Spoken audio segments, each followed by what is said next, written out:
খাবারের অভাবে পরিবার প্রায় না খেয়ে থাকত। সেই দিন আজামের 3 দিন পেটে কিছু পড়েনি। সে দৌড়ে গিয়ে একটি তরমুজ ছিঁড়ে নেয় আর পাশের ঝোপের আড়ালে বসে কেটে খেতে থাকে। ঠিক তখনই কৃষক এসে পড়ে, কিন্তু আশ্চর্যজনকভাবে সে আজামকে মারেনি, বরং শান্ত গলায় বলে, ক্ষুধা বড় কঠিন জিনিস, কিন্তু নিজের পেট ভরাতে অন্যের হক চুরি করলে ভবিষ্যতে সেটাই অভ্যাস হয়ে যায়। আজাম কিছু না বলে মাথা নিচু করে চলে গেল, কিন্তু তার মনের ভিতর এক অদ্ভুত চেতনা জেগে উঠল, যা চাও তা জোর করে নাও। এই দুনিয়ায় কেউ কিছু বলে না। সময় কেটে যায়। আজাম আর গরিব বাচ্চা নয়, সে এখন শহরের অলিগলির চতুর যুবক।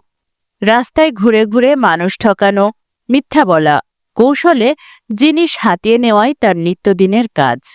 ধীরে ধীরে সে জাল দলিল, কর আদায়ের ছলচাতুরি আর হিসেবের ফাঁকফোকর বের করতে শিখে ফেলে। একদিন সে স্থানীয় আমিরের দরবারে একটি প্রস্তাব নিয়ে হাজির হয়। বলে, আমার পরিকল্পনায় আপনি কর আদায় দ্বিগুণ করতে পারবেন, আর মানুষ কিছু বুঝতেও পারবে না। আজামের বুদ্ধি তাকে মুগ্ধ করে। সে আজামকে নিজের উপদেষ্টা বানিয়ে নেয়। আজামের অভ্যন্তরে তখন জেগে উঠেছে এক গভীর আকাঙ্ক্ষা, আরও উপরে যেতে হবে। আজাম এখন শুধু উপদেষ্টা নয়, সে হয়ে উঠেছে আমিরের ছায়া। প্রতিটি বড় সিদ্ধান্তে তার হাত। সে শিখে গেছে ভয় দেখিয়ে, মিথ্যে আশ্বাস দিয়ে মানুষকে কাবু করা যায়। ধীরে ধীরে সে আমিরের দুর্বলতাগুলো জনগণের সামনে ফাঁস করে দেয়, কিন্তু নিজের নাম আড়াল রাখে। একসময় জনগণের বিদ্রোহ হয় আর আমির গদি ছাড়ে। আজাম ক্ষমতায় বসে এবং নিজেকে ঘোষণা করে মিশরের নতুন বাদশাহ, ফেরাউন আজাম।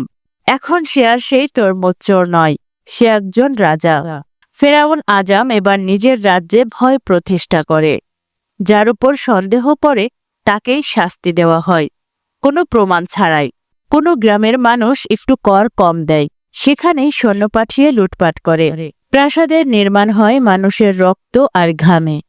কেউ প্রতিবাদ করলে তাকে গায়েব করে দেওয়া হয়। একদিন এক বৃদ্ধ দরিদ্র কৃষক ফেরাউনের দরবারে হাজির হয়। তার দৃষ্টি গভীর। তুমি কি সেই আজাম যে আমার তরমুজ বাগানে চুরি করেছিলে? আমি তোমাকে মারিনি, ভুল করেছিলাম বুঝি? ফেরাউন হেসে উত্তর দেয়, হ্যাঁ, সেই ভুলটাই তুমি করেছিলে। মারলে আজ আমি এই জায়গায় আসতে পারতাম না। এবার সে নিজেকে অপরাধী মনে করে না, বরং অপরাধকে তার বুদ্ধি বলে বিশ্বাস করে। ফেরাউন এবার নিজেকে মানুষের উপরে, ফেরেশতাদের উপরে, এমনকি আল্লাহর উপরে মনে করতে শুরু করে। সৈন্যরা মাথা নিচু করে দাঁড়িয়ে থাকে, প্রজারা নিঃশব্দে কাঁপে। কেউ প্রতিবাদ করলে তাকে নদীতে বেঁধে ফেলে দেওয়া হয়, কিছু শহর জ্বালিয়ে দেওয়া হয়।